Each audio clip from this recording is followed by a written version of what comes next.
આગળ વાત વડોદરાની કરવી છે। વડોદરામાં નશામાં ધૂત કાર ચાલકે અકસ્માત સર્જ્યો। નબીરા કાર ચાલકે ટુ વ્હીલર ચાલકને અડફેટે લીધા।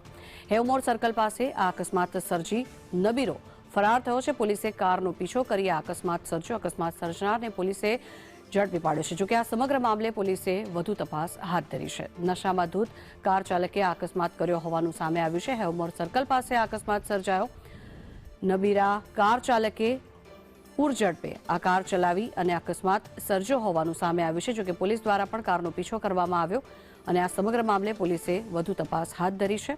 મહત્વનું છે કે ગાંધીનું ગુજરાત માત્ર કહેવા માટે છે।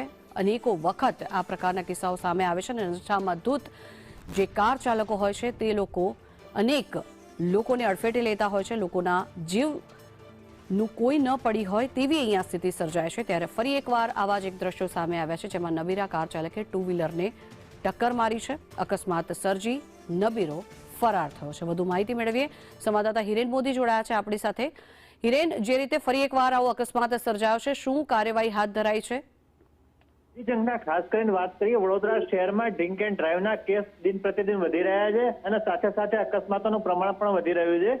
ત્યારે વડોદરા શહેરના આ દિવાળીપુરા વિસ્તારની અંદર ગતરોજ અકસ્માત સર્જાયો હતો, જ્યાં કાર ચાલક નશાની હાલતમાં હતો।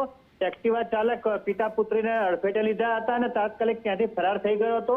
લોકોના ટોળાએ ત્યાં પીછો કર્યો હતો। કારનો પીછો કરી છેક મનીષા ચોકડી નજીકથી કારને ઝડપી પાડી હતી, જ્યાંથી જેપી પોલીસે આ આરોપીની ધરપકડ કરી હતી। જેપી પોલીસે અત્યારે હાલમાં પૂછપરછ કરી રહી છે। સાથે સાથે તેના નશો કર્યો છે કે નહીં તેના પણ સેમ્પલો લેવામાં આવે છે અને આગળની કાર્યવાહી હાથ ધરી છે। પરંતુ ખાસ વાત એ છે કે વડોદરા શહેરમાં દારૂનું ખુલ્લેઆમ વેચાણ થઈ રહ્યું હોય તેવા પણ આક્ષેપો થઈ રહ્યા। સાથે સાથે આ ડ્રિંક એન્ડ ડ્રાઈવના કેસમાં પણ સતત વધારો નોંધાતો રહ્યો છે, તે પણ પોલીસ માટે એક ગૂંચવણભર્યો કોયડો છે। જી, આભાર હિરેન સમગ્ર માહિતી બદલ।